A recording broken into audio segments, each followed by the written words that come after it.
E aí, pessoal, sejam muito bem-vindos a mais uma análise completa aqui no canal. Hoje a gente vai mergulhar fundo nos números da Copasa. Vamos decifrar juntos os resultados do terceiro trimestre de 2025, entender o que a empresa está fazendo e, claro, o que a gente pode esperar daqui para frente. Mas antes da gente começar a dissecar os balanços, aquele recado super rápido. Se esse tipo de conteúdo te ajuda, já se inscreve aí no canal e ativa o sininho. É o melhor jeito de garantir que você não vai perder nenhuma análise nova que a gente soltar por aqui. Bom, então qual que é o nosso roteiro de hoje? Primeiro vamos entender quem é a Copasa, o básico. Depois, a gente cai de cabeça nos resultados do trimestre. Na sequência, vamos investigar a operação para entender o porquê desses números. Daí a gente fala da saúde financeira, dos investimentos pesados que estão rolando, dá uma olhada em como ela paga os acionistas e, para fechar com chave de ouro, a gente junta tudo nas conclusões e ainda faz uma análise de valuation para ver se a ação está interessante. Então, bora lá, vamos começar do começo. Afinal de contas, quem é a Copasa e como é que essa empresa ganha dinheiro? A Copasa, como o nome já entrega, é a Companhia de Saneamento de Minas Gerais. O negócio dela, pessoal, é bem direto ao ponto, sem muito segredo. Levar água tratada para a casa das pessoas e cuidar do esgoto. Ela faz isso através de contratos de concessão com as prefeituras, o que dá uma baita previsibilidade para a receita. E não se engane, estamos falando de uma das maiores empresas de saneamento de todo o Brasil. E para a gente ter uma noção do tamanho da Copasa, olha só esse número. Em setembro de 2025, ela já atendia quase 5,8 milhões de unidades de água. É gente pra caramba. Isso mostra o alcance e a importância que a empresa tem lá em Minas Gerais. E quando a gente olha para o serviço de esgoto, a escala também é impressionante. Mais de 4,2 milhões de unidades. Isso aqui mostra não só o tamanho da operação, mas também que ainda existe um espaço bem interessante para crescer, né? Já que o serviço de esgoto ainda não atende todo mundo. Beleza, agora que todo mundo já entendeu o que a Copasa faz, vamos para o filé mignon. Os números do terceiro trimestre de 2025. Vamos ver como foi o desempenho da companhia. Olha só, começando lá em cima, na receita líquida, ela bateu 1,84 bilhão de reais.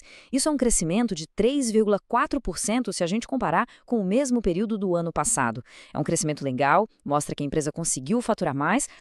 Agora, descendo um pouco para o EBITDA, que é aquele indicador que mostra a grana que a empresa gera só com a sua operação principal.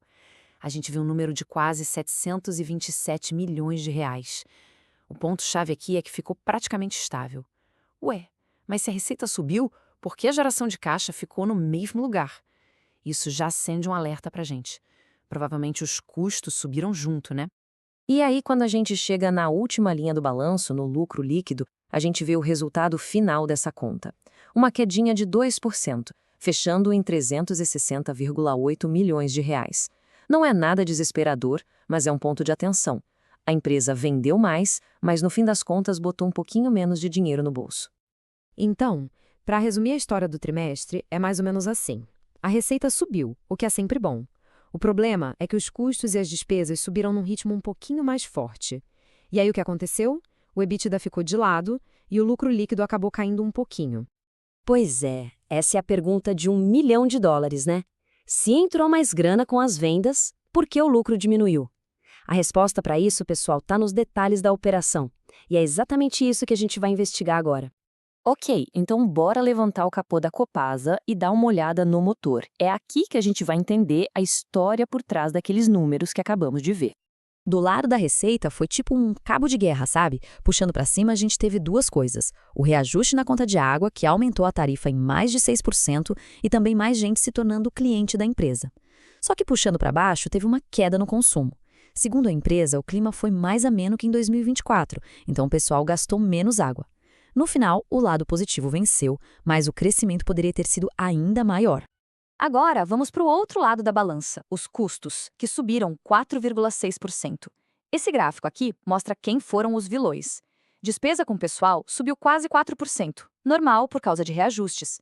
Mas olha só os outros dois. Serviços de terceiros dispararam mais de 12% e a conta de energia elétrica subiu quase 10%. Esses dois custos pesaram bastante e apertaram as margens da empresa. E aqui, pessoal, tá o pulo do gato para a gente entender por que o lucro líquido caiu. A linha de depreciação e amortização subiu absurdos 20%. Isso aqui não é dinheiro que sai do caixa, mas é como se fosse o desgaste dos equipamentos e da infraestrutura da empresa. Como a Copasa está investindo bilhões em coisas novas, essa despesa contábil sobe muito e come uma parte importante do lucro final. E essa história toda de investimento pesado leva a gente direto para o próximo ponto. Vamos dar uma olhada na saúde financeira da Copasa. Como é que ela está pagando por todo esse crescimento? E a dívida está controlada? E quando a gente fala em investimento, não é pouca coisa não, viu? Só nos primeiros 9 meses de 2025, a Copasa investiu 2 bilhões de reais. É um aumento de 26% em relação ao ano passado. A empresa está pisando fundo no acelerador dos investimentos. Tá, mas por que investir tanto assim? É simples, a empresa está plantando agora para colher lá na frente. Ela está correndo para levar água e principalmente tratamento de esgoto para todo mundo, cumprindo as metas do Marco do Saneamento. Cada real investido hoje vira mais clientes e mais receita no futuro. Claro que para investir tudo isso, a empresa precisa de dinheiro, e isso geralmente quer dizer pegar mais dívida. A gente mede isso pela alavancagem, que é a dívida líquida dividida pelo EBITDA. Esse indicador subiu de 1,8 vezes para 2,1 vezes em um ano, ou seja, a dívida cresceu mais rápido que a geração de caixa nesse período. Agora, aqui vem a parte mais importante. Sim, a alavancagem subiu, mas calma.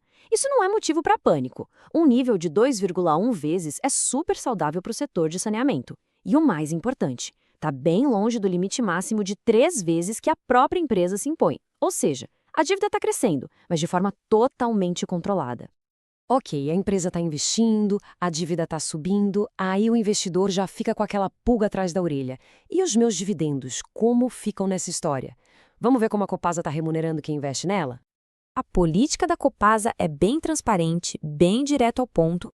A regra da casa é distribuir entre 25% e 50% do lucro líquido ajustado.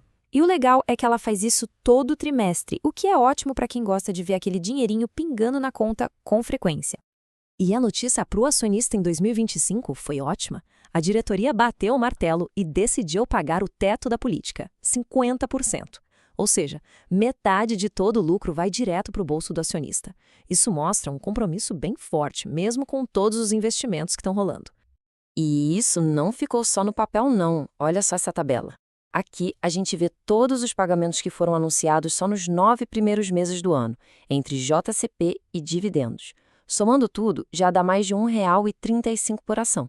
Uma bela remuneração bem consistente. Beleza, pessoal? A gente já viu a operação, a dívida, os dividendos. Agora é hora de amarrar todas as pontas, tirar as nossas conclusões e, claro, fazer aquela análise para ver se a ação da Copasa está num preço interessante hoje. Então, o resumo da ópera é esse aqui. Receita crescendo, mas com margens apertadas por causa dos custos e da depreciação. A saúde financeira continua boa, com a dívida sob controle, e a distribuição de dividendos segue firme e forte. Mas e aí, com esse cenário, a ação tá cara ou tá barata? Bom, o PL, que é o preço sobre lucro, está em torno de 7. O PVPA, que compara o preço com o valor patrimonial, está um pouco abaixo de 1, o que indica um desconto. O ROI, que é a rentabilidade, está em saudáveis 13%. E o dividend yield projetado passa dos 9% ao ano, o que é bem atrativo. Mas olhando para o futuro, o grande evento que todo mundo está de olho é a tal da terceira revisão tarifária. É ela que vai definir as regras do jogo e a rentabilidade da empresa para os próximos anos.